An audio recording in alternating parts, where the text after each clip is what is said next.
This is my journey of my journal to health. Today's December 16th, 2015, and I'm filming again out in nature.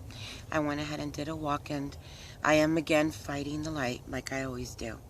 So today I'm going to cover two things. The first thing I'm going to cover is I found my journal from 2007. And the thing is, I love this journal. It's a beautiful, big journal, and it's not finished. So, as soon as this journal, which only has very few pages, like 3 pages, as soon as this journal is done, this journal is going to come back. And the good thing about that is that this is from a time period, it's like a time capsule of another period where I was very depressed.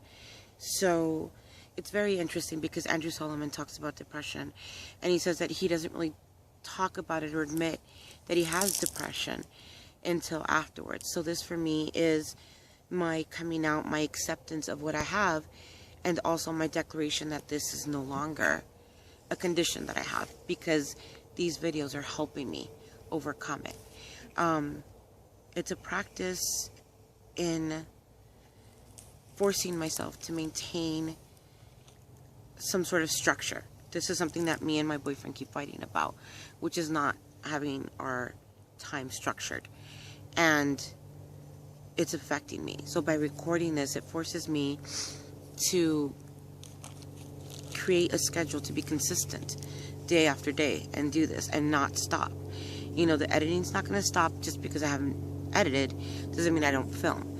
So I'm continuing this. So this is written so.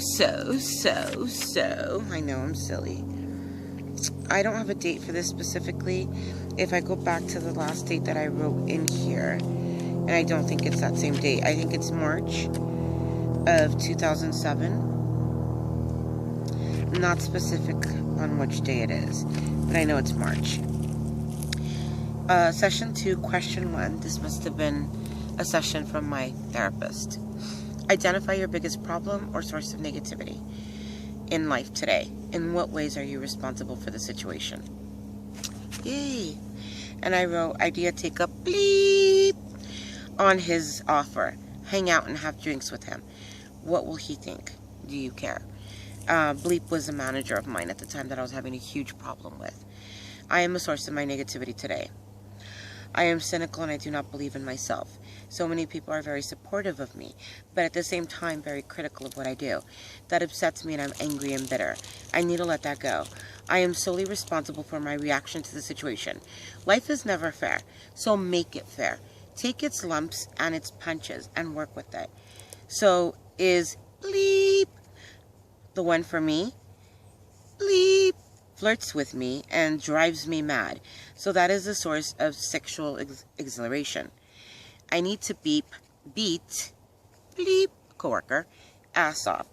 Imagine the positive. Imagine, okay.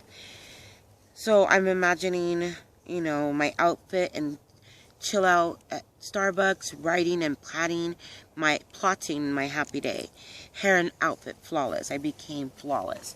So that was part of my therapy that I was doing. I have a major problem. I hate to use the word problem. My therapist didn't like the word problem. But I need to attack what is wrong inside me. And the problem is I need to attack what's wrong inside me. A problem is, and I need to attack it. What I feel. What do I feel deep down inside? Depressed modes, feeling of not being inspired, bitchiness, feeling sick, bleeding everywhere.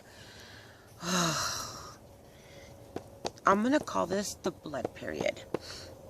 I'm going through a very strong health issue, and it involves blood. And I become obsessed with blood. And I don't know if this is also, it's a factor to my depression. Being uninspired, not caring about work because of my bad work situation and bad work environment. Thin-haired because of my health situation.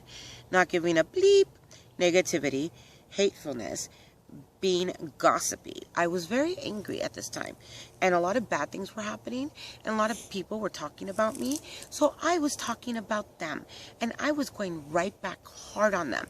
At that period, at this time, I realized I didn't have a heart. feeling tired because it's draining, feeling ugly, feeling fat, lethargic, crusty, unloved. No one listens.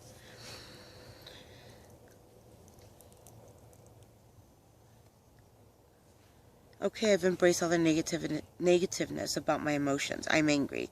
I'm not happy right now. So what? Where do I go from now? What do? I need to make money bad. Isn't this everybody's journal? Swear to God. So basically, it's very interesting because that was a very dark period in my life where I really, really, really believed I had no heart, because I had no heart. I was fighting all the time. You know, if Bad Girls Club existed at that time, me and my friends would be a part of that. We were mean, ugly people. And I was not proud of myself. And it was, you know, I'm not that girl anymore. I'm a very different girl. And it's funny because I even speak differently. Back then, the amount of attitude that I had and the amount of sassiness that I had was beyond ridiculous. And it knocked me right off my feet. Life knocked me right down. And I have not. It went into that. If those were the blood years, Gloria's spiritual years came. And that's where Natalia, which is one of the things that I want to write about because I want to be a writer, came through. And basically that's my journey into spirituality, into finding who I am, and finding that all the stuff that I wanted in here, all the material things that I wrote, I mean, I'm reading them and I'm laughing at myself. I'm like, really, girl? Really? Okay. What do I want in a man? I want a partner. I want someone that's equal to me. I want my man to be my best friend. I want to be able to talk to him about everything and anything, even if it's incredibly uncomfortable and ugly and not fun. I want an equal partner, equality. I want someone that motivates me, and I want to be able to motivate that person. He doesn't have to be an artist. I'm kind of starting to realize that I am an artist. Writers are artists, and we do need to find inspiration, even when the sun is quickly going behind the hills right now. So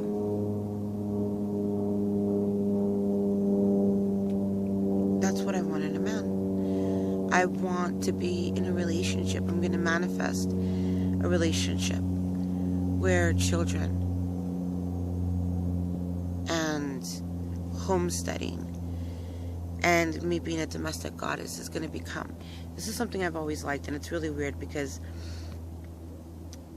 I'm not warm and fuzzy, and that's probably a part of it. I don't have a heart, and I feel that it's my environment. So part of doing that is really focusing on my home, and that's something that is good for me, not good for everyone.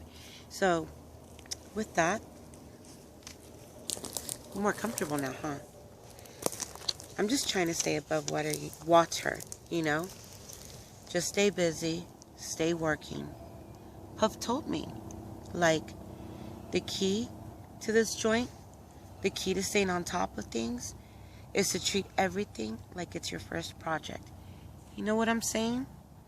Like it's your first day. Like back when you were an intern.